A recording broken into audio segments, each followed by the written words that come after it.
upon you, be peace.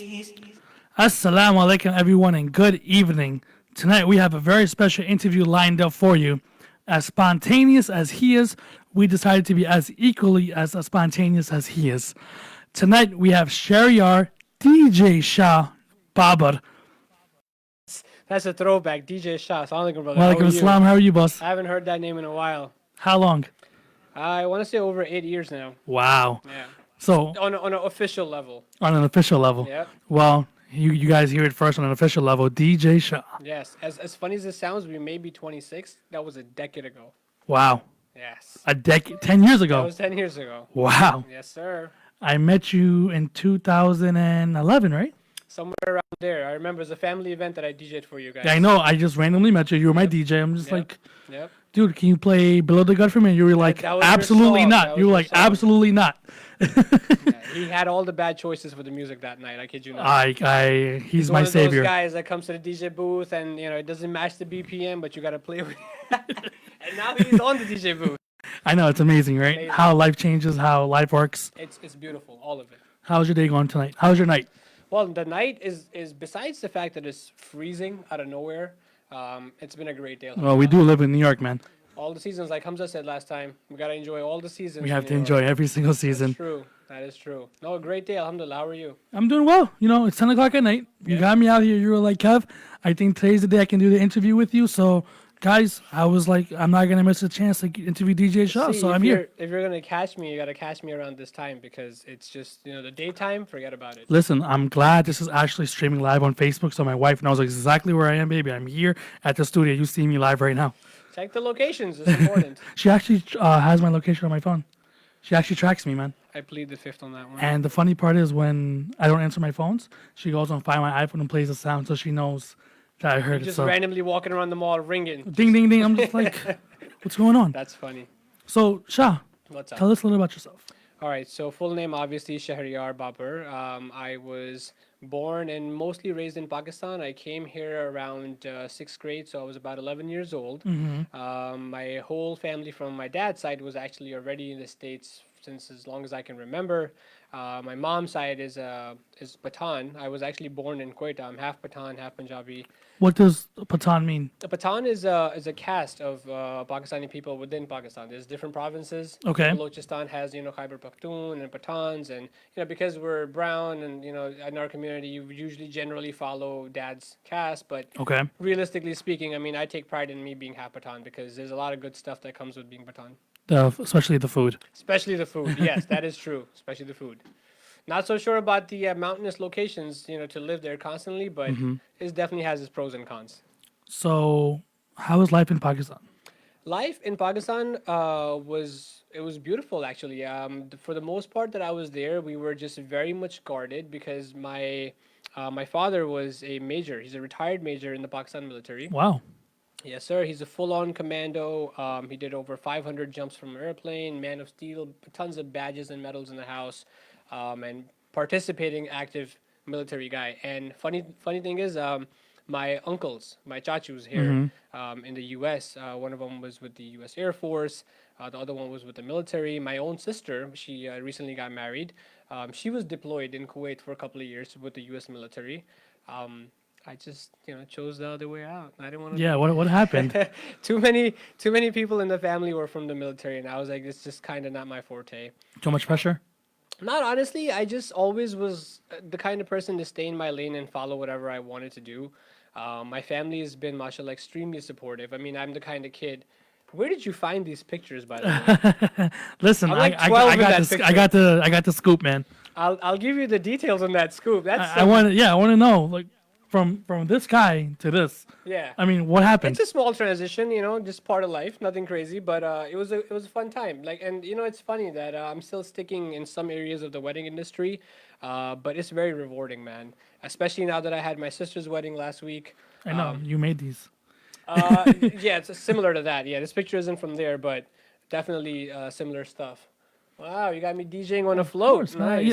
When we here at American Islamic Radio are gonna do an interview, we do our whole research to make sure we catch them off guard. Yeah, no, if you come here, be prepared. They got everything. I'm And surprised. we're gonna catch the embarrassing photos as well. Wow, I let nice. you rock today. I didn't do too much for you. Okay, that's fine. That's fine.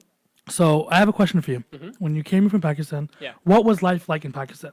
Let's So- I want to Or backtrack. take a step back, right? So now life in Pakistan was definitely, like I said, very guarded because of the whole military background. What happened was my dad actually got injured in the military. Oh, He was part of a mission. He has, till this day, he has bullet wound marks in his body. It affected his backbone.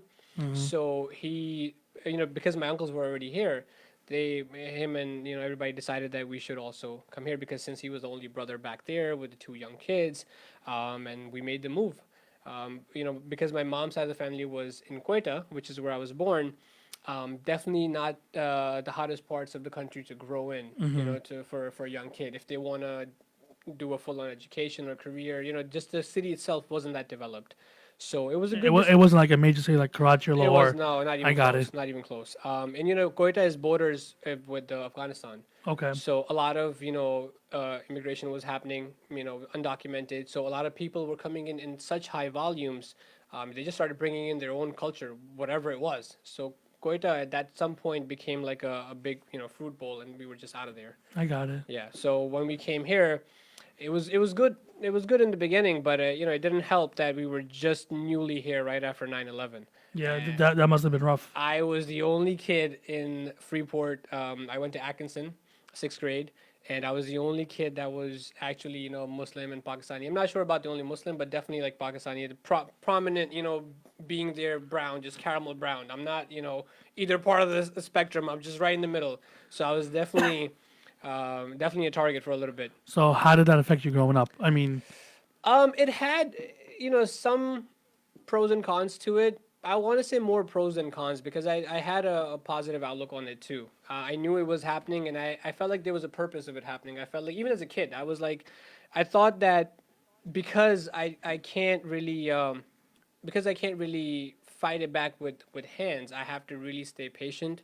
And let the good pan out because schools here you go on with the same classes over next year 7th grade 8th grade, so surely enough over the course of next couple of months and years coming in middle school high school started changing. I started getting into my own personality. Half of it was from there, half of it was from here, and I started blending right in. It wasn't that hard. so basically the adjustment that you have to make for after the events that took place was basically people treating you a different way and you showing people how to be patient. Yeah. Being patient with Yeah. yourself, being patient, and Yeah. then I'm not gonna lie, as a kid, 6th, 7th grade, again, there was plenty of school suspensions.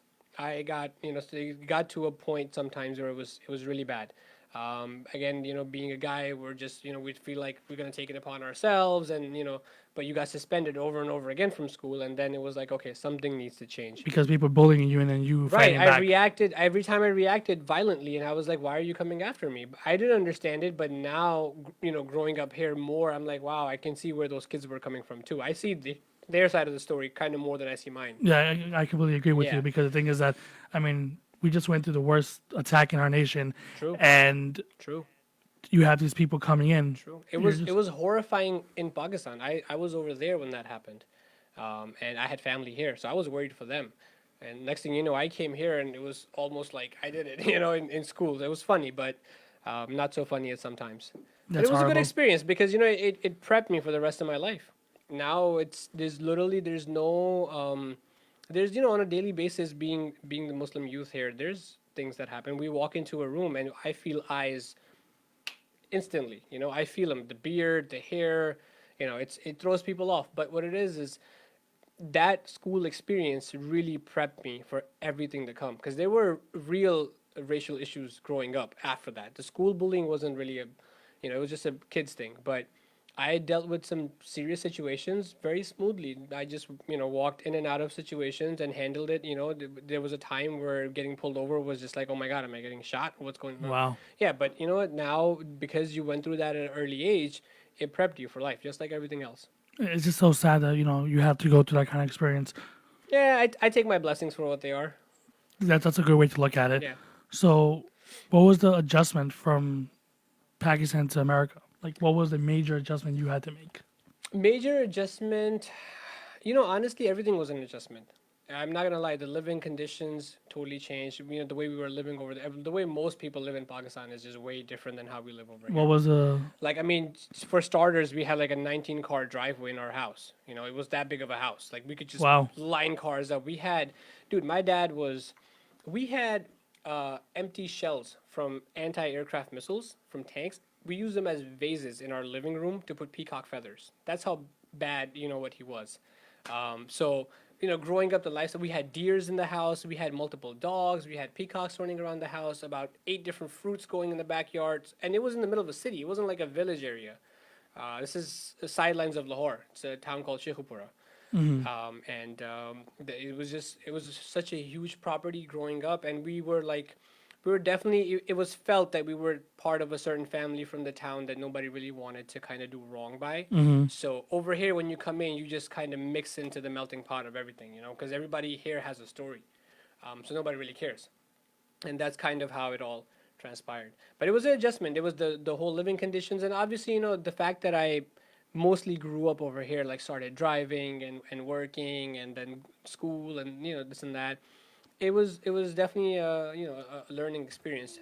Basically, you had your teen years here. You I basically did. grew up here. I did, but you know what? I think the age that I came here was ideal because I've kind of seen both. You know, so there's really not anything you could tell me about Pakistan, and I'm gonna be like, really, because I've been there, I've lived there. I, you know, not sure how we're gonna do that for the future generations, but when I hear families going back to Pakistan after their newborns for a couple of years, I think it's a good idea because you kind of whatever you grasp growing up, You get the taste of it. there you go. That's There you go. that's I guess that's Literally, the best way to put it. literally, yeah, the taste of it. It's basically they put biryani in your mouth. That's right. That's right. Or like my friend Zishan said, Bihari kebab. Shout out to Shout out, yeah, Salad Panjia. Shout Salad out. Panjia. Yeah, Fave Realty. I've been watching you guys. So, I just want to touch a little bit now, moving forward, right? I met you as a DJ, DJ Shah. I met this guy, Yes. hair slicked back, bumping music, and then all of a sudden he disappeared. Vanished What happened? off the map. ¿Qué So, pasó? so one of the pictures that you have up here, where I look like I'm 5, when it comes up, I'll tell you again. So DJing for me started. It just started randomly, actually. I was working for a couple of people that owned a photography studio, and at that time there was a big transition from 30 millimeter, 39 millimeter, like, you know, the film rolls cameras going into digital cameras with memory cards. Okay. So in that transition, they started doing a lot of wedding photography because, you know, selling films and rolls wasn't cutting it for them. Because they got into wedding photography, they then expanding into other areas. And next came decor. That company is still around. They go by the name Camera Fair Studio. They're still based out of Hicksville. They branched out, mashallah, into Shaheen Restaurant now, Rivage Decor. They're doing great. Shout out to Omar Zia. Yes, you know the man. So that was really how it all started. I remember started doing gigs in Anton's, World Fair Marina, all the basic local venues. And man, it was just a hit because once I started doing it, I genuinely started enjoying music. It was kind of like the connector between where I came from and where I'm going. And even if I had friends, you know, in college or high school that kind of weren't really that tight with me, once they saw that side of me, once you saw me like actually spinning and stuff, it was like a whole different person came out. And then it was really just a natural thing to me. I was so into it. I was just, all I would think about was BPMs, music, Serato, this, that. And I was just so into it. That picture, that old one, I was actually into production myself. Nowadays, you got Fiverr and you got all these great apps where you can get stuff done. I made my own mixtapes. I designed my own album covers on Adobe Photoshop. Just one stop. Printing out album covers. We started actually going into production a little bit more, and I was playing at lounges and clubs and parties and weddings, and I was giving out my mixtapes, literally giving out mixtapes. It all stopped because I wanted to branch out into other areas also. Some personal stipulations in my life changed also. That right there. This is from a... Did you see the windows in the back? I'm actually spinning off windows here. Yeah, That's my CD. tell us. Only like 8 people have this CD. I even don't have a copy myself, but people that know me from like 10 years ago, they have a copy of that CD. If you have a copy of the CD, please reach out to us so Please reach out to we us. can blackmail him. And let's see Yeah, how it his was- it music was- taste was back then. It was actually not bad. These were all good mixes. But you know what? With the copyright laws these days, I don't even want to get into it anymore. If you have it, hold on to it. I don't want it. So that's really how the DJing came about. But I have a question for you. Yeah. You talk about your father being a military man, yes, military background, military family. I know where you're going. I just want to know the dynamics, Yeah. the feel of that conversation where you went, Dad, I think I want to be a I want to DJ. be a DJ. Well, okay, so this is how it panned out. Now, I mentioned my dad's injury as part of that army when we made the move over here. And since we came over here, my dad's safe haven was the family and the brothers and stuff. So he was kind of in that shell and protected. So it was, me and my sister are just two siblings. I don't have an older brother or anything like that. So you're the oldest. Pretty much. Okay. Right. So solo dolo. The whole point was to figure out what you want to do, figure out how you can start also generating a source of income, because if you want this or if you want that car, you have to buy it on your own. The standard go and get it on your own type of thing. And I kid you not, when I was, 17, 16, 17, around that age, there were nights where I would work maybe 3-4 hours and come home with about $1,900, $2,000 check. Wow. How old were you? 16, 17. Wow. Yeah, I was DJing in clubs I wasn't even old enough to get into. This is a true story, and people can witness to that. We would not mention these clubs' name. You can mention. I don't even care at this point. But I actually played at venues in the city. All night, and they were just stunned at the fact that I was so young to even get into. And you know what it was? It was not so because I don't want to toot my own horn that I was so this amazing guy. No, he's an Honest- amazing guy. I'm pretty good. I was pretty good. But the thing is, there's so many more options. Everybody that has some kind of a nice software, some app or little, touch screen, and he's a DJ now. It's kind of actually a big problem in the market. If I know a couple of DJs that are currently, in the industry, doing good for themselves, but they have this thing where they can't trust a lot of these DJs because they'll hire them and then they'll go and mess up a party because they just have basic tools. It's a whole art to it, It's not just a couple of speakers and a laptop. You have to know what you're doing, from transitions to announcements to the whole 9 yards, Of course. Yeah. So that's that conversation. This is why I don't mix. Yeah. I'm just letting you know. Yeah, that conversation with Dad went actually pretty smooth. Because those people, he trusted them with whatever they were leading me to do. Obviously, I was continuing my school at the time, so he was like, "Fine, if you want to do it on the side, do it on the side." But when I started doing it on the side, the money was just in there, so I was like, "Man, I'm in this." Like New Year's Eve, there's a party. You gotta pay me like $4,000 to $5,000 for me to come out. Yeah, and this is at a venue where you just taking a laptop. You're not even carrying speakers, and you don't have a roadie. It's all profit. I just got off of it because I got into a little bit of entrepreneurship. Like I said, personal stipulations in life changed. I made ties with people that kind of weren't, feeling the whole DJ thing. And then that was pretty much it. And I had to close that chapter gracefully. There's pages on Facebook still there of my old pictures, but I keep them there for myself. I'll spin at home just for fun. But to see me come out as a commercial guy to DJ out there, it's probably not going to happen. We're going to try and get him on American Islamic Radio to spin a couple of the sheets maybe. Yeah, I remember this was at Anton's actually.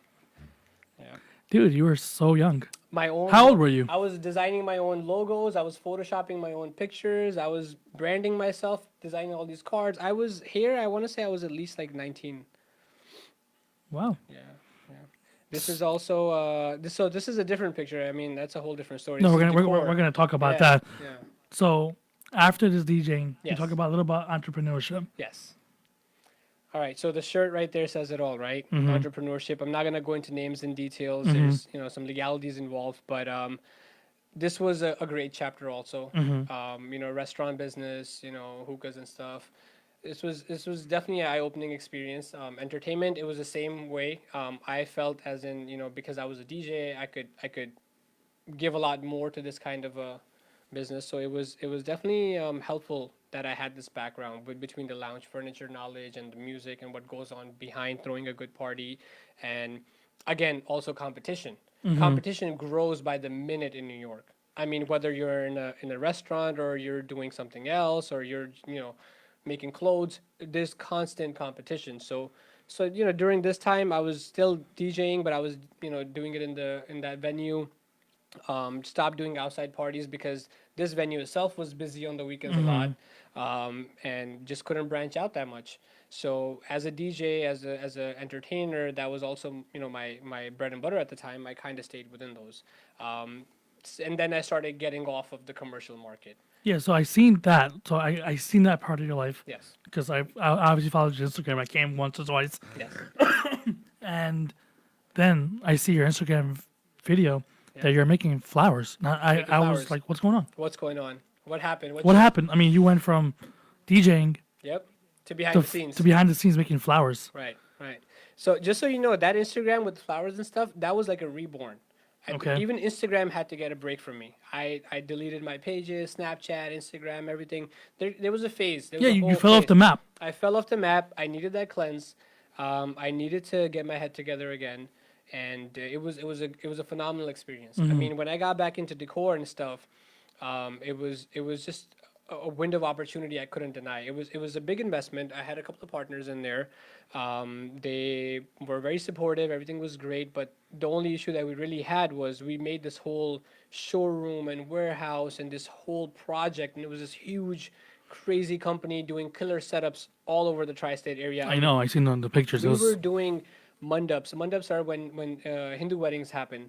A lot of our clientele was Indian people from Jersey area, and we were doing a lot of Hindu ceremonies in the morning. Also, ceremony starts at 6 in the morning. You have to load a truck, get your guys together, go out to Jersey. You can't get on the parkway. You gotta go commercial. You gotta unload it. You gotta set it up for a 30-minute ceremony. Flip the room, put something else. These guys do not get enough credit. The barbacks, the bus boys, the waiters, the wait staff, people that are working around the holidays in these catering venues, or these decorators, roadies. Shout out to roadies. Period. I mean, they don't get enough credit, but that was the thing. It was a good business. I hung in there for about 2 years, but the problem that I was having was quality of life. okay. How was that? Quality of life just sucked. I mean, I went to college and stuff like that over here, and there's my DJing background, and the whole 9 yards. But now I'm just surrounded with my crew, and my crew is basically people that are looking for weekend warriors, roadies and this and that. So guys really, they weren't on the same page in all the levels with me, but now I have to take this whole team with me because I need their physical help. Because that became my surrounding, quality of life became like theirs. For them, I don't know what it was. For me, it was more of a step down because now I'm just involved in this constant moving these trucks, loading them, making sure weddings are great. And don't get me wrong, it's very rewarding financially. And when you see that big smile on the bride and groom's face when they walk into a room and it looks nothing like when they got it. But it's a killer. I mean, I used to have blisters on my hand on like a big weekend. I remember one weekend, I think we pulled off maybe like 9 weddings in a day. It was How is that possible? insane. I mean, I was renting out trucks from all locations all over Long Island, plus the ones that we had. I remember one time I had to go and rent a truck from New Rochelle just to go get the truck, bring it here, load it, go out to Jersey, use whatever we had to do. At the end of the night, put it back, bring it back to Hicksville, unload into our warehouse, and take it back to New Rochelle Wow. the same night. When I tell you I was sleeping in the back of my truck, so I was sleeping in like the office, I was. That's how I fell off the map because I had no interest in what anybody You had else was no. You had no life. no life, zero. But you know what it was? I was invested financially so heavily into it. I was like, this is do or die. This is do or die. I can't give this up. And it's great that, everybody says, oh, don't give up on your dreams. Okay, that's fine, but take a breather. Think about it. Is this really part of your dream or are you just dragging it now? If you feel like you're dragging it and you've just exhausted and burnt out, maybe it's time to pull the plug. I don't care how much money is involved. I think quality of life always number one. Number one. It's a lesson learned, man. I mean, forget about quality of life. How did that? What was your family life? Right now I'm at 100 and maybe 77 pounds. I think I went down to like 148. Wow. I look like a twig. I mean, not that I'm, but then. Listen, I mean, But it was I felt weak, like in my knees. I felt like I'm weak. It was a lot of work. It was and you know what it is? There's management, event planning, and this and that. It's not just going out and setting up. You're dealing with clients. A bride a week before her wedding.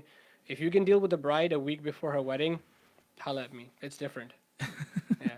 Yeah, you watch those shows like Bridezilla and everything. I watch them and I'm like, yep, I know what she's gonna say next. People watch it and they're amazed. I watch it, I'm like, I know she's gonna go in there and say that, and she does on TV, and I'm like, I know, Wow. I does this.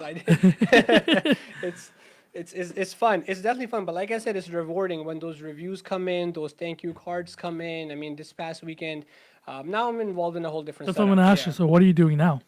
All right. So now that decor business, I got out of there. I think last year. I want to say maybe September. And really, I was actually not even looking to get into anything. I was just taking a drive out of my house. This was the first week where I am, closed out on businesses, and I'm currently not working, and I'm literally just taking a breath of fresh air.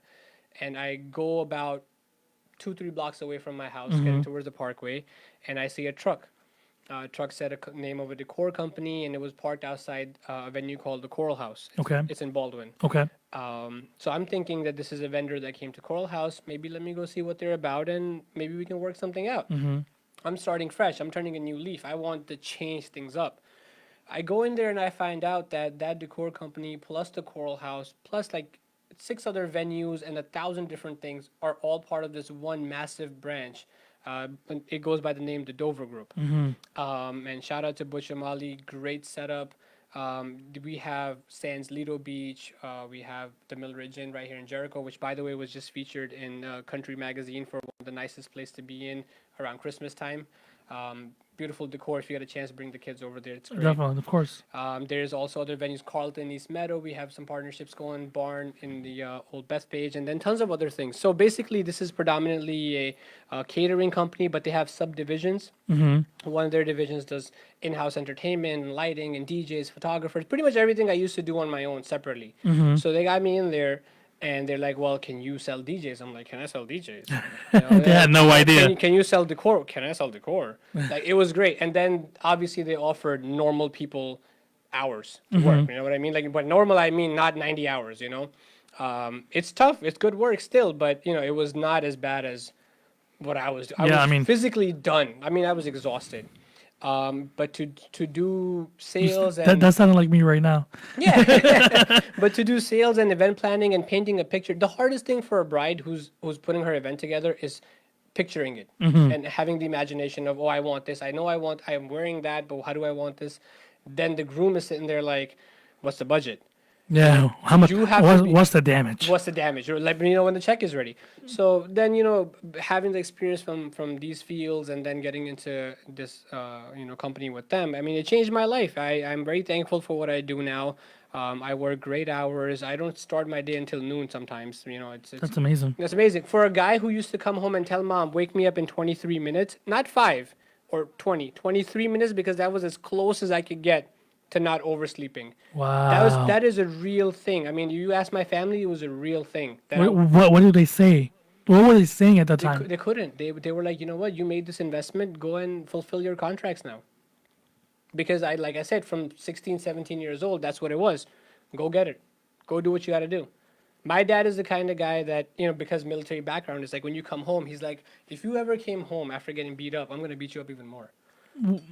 That's really what it is, yeah. So that's when it happened like that. In terms of work, they were very hands off. Yeah, you do what you got to do. If you like it, stay. If you don't like it, your money. You do what you got to do. We don't want no smoke. We're good. And I made that decision because I really felt that the physical exhaustion started deteriorating my mental health. I mean, if you're not sleeping enough, if you're just on the road all along, all you're dealing with is just back end kitchen staff at venues all day long. It starts to affect you. It starts to affect your mentality and your daily day-to-day life. And being young and being a weekend warrior like we call them, because this is all on the weekends. It's tough. So made the call. It was a little tough in the beginning, but beyond blessed, beyond happy. Couldn't be happier, because now the setup that we have, there's just so much work to go around for everyone, and there's so much that we do.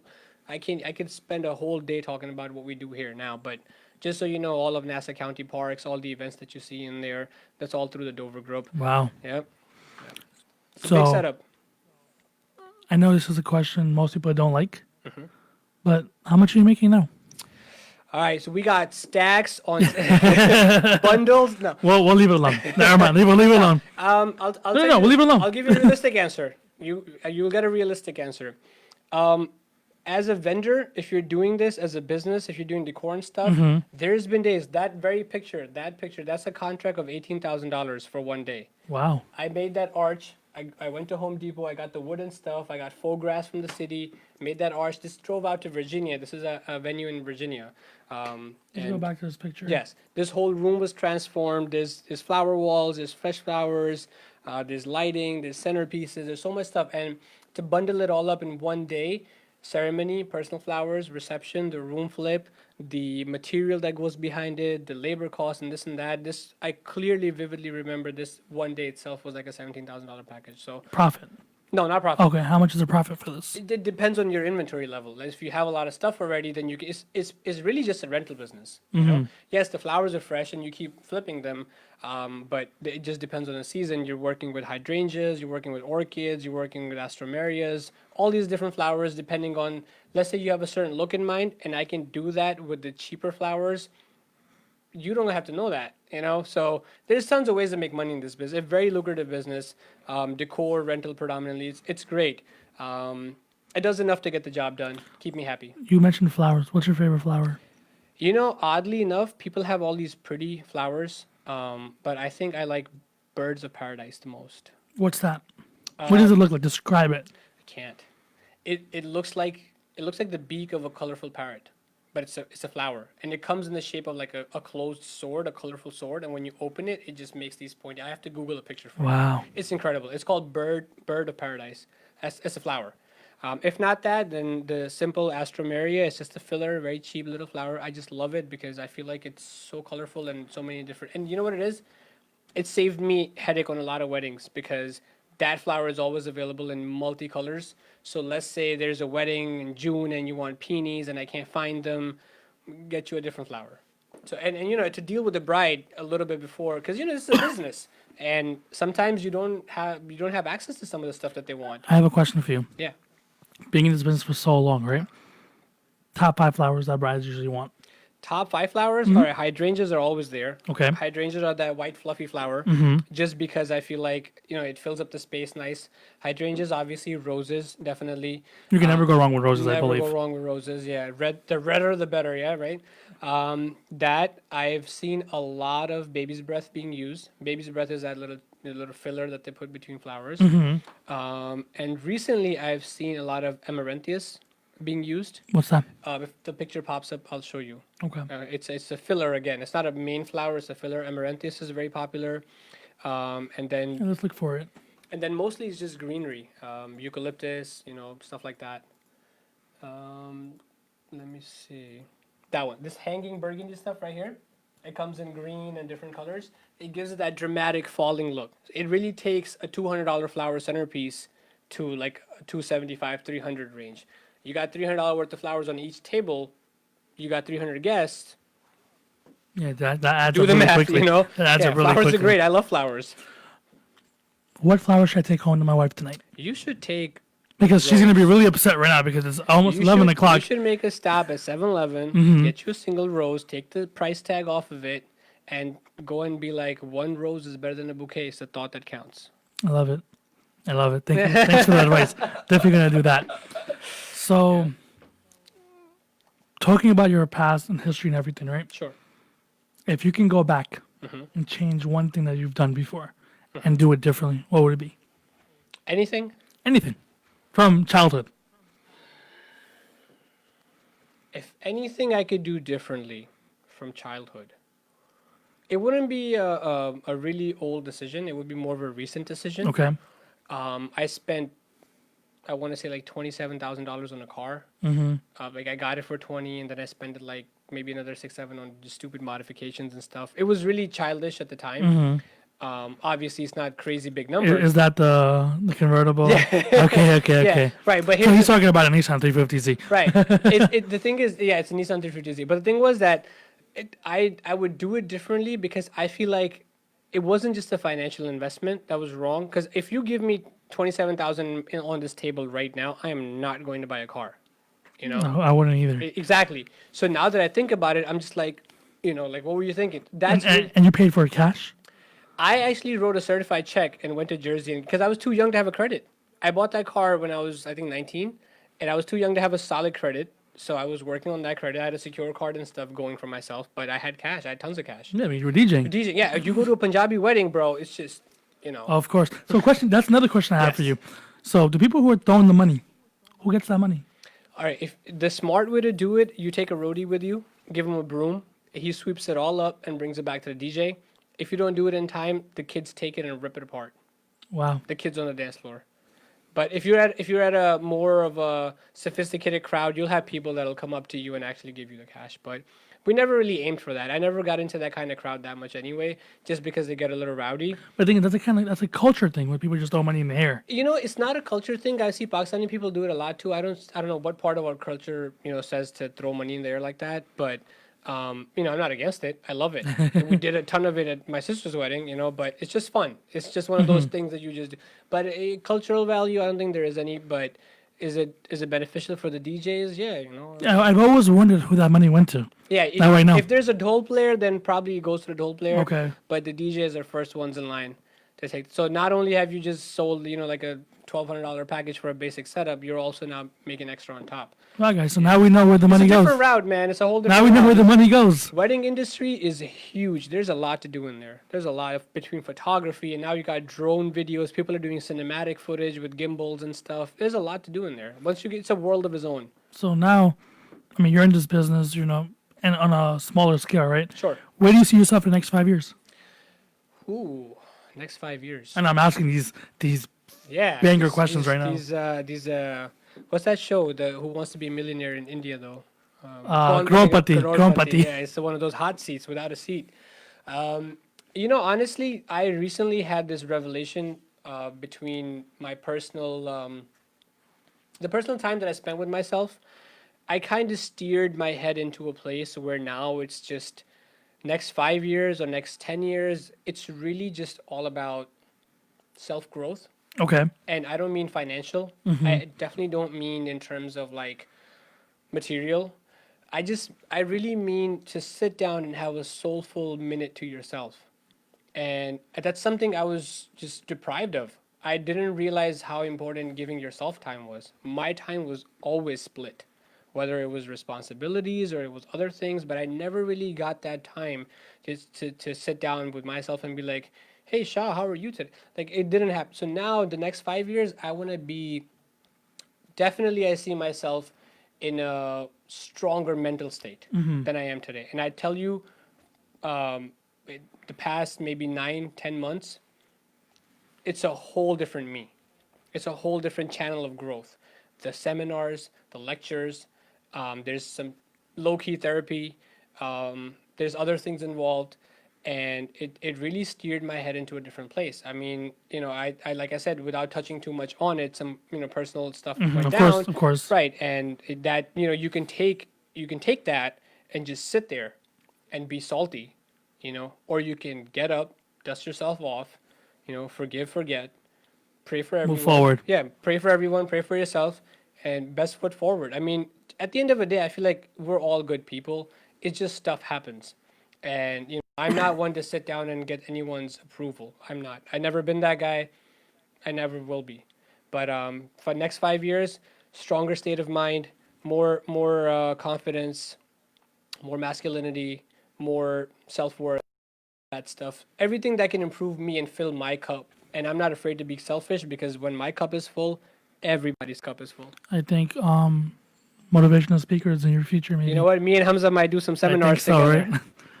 So if you can give one message to our viewers who are watching and will be watching, what would you say? What message from DJ Shah, Yeah. Sharyar, Yeah. would you give? We'll keep it as Sharyar. Simple guy, simple life. The only message that I would give to anyone listening right now, it would simply be that if you have a gut feeling about anything, whether it's work related, education, school, family, personal relationships, whatever it is, if you have a gut feeling that somebody is pro or or negative towards you, whatever the case may be, stick to your gut feeling. don't bounce around too much. Don't experiment too much between businesses, between people, between relationships. Stay grounded, stay mellow, stay secure with who you are, and try to master that craft. There's nothing wrong with trying out other things, but if you have a gut feeling about anything, it's your intuition is probably right the first time, and I'm a strong believer in that now. I feel like if you feel it in your gut, it's probably true. Stick to it. And if it's a career choice or if it's a personal life choice, follow your gut, follow your intuition. That's really as simple as it gets. Wow, that's really deep, man. Yeah. I think I'm gonna follow your advice. Yeah. We'll stick to that. We'll keep it on paper. Well, thank you so much for coming out tonight. My for pleasure. your spontaneous My pleasure. phone call this morning. My pleasure. You guys have been listening to Shakil Co on America's Islamic Radio. This Wednesday, November 28th, we have a very special interview at 12:30 p.m. with Easy Ihsan. He's going to be talking about life. He's going to be talking about so much. It's going to be a very informative interview for everybody to watch. So make sure you tune in on Wednesday, November 28th at 12:30 p.m. And this interview has been sponsored to you by Instant Solutions, your local IT department, and JG Advisors, a wealth management company based out of Mineola. Have a great night, everybody. Assalamu alaikum. Assalamu alaikum.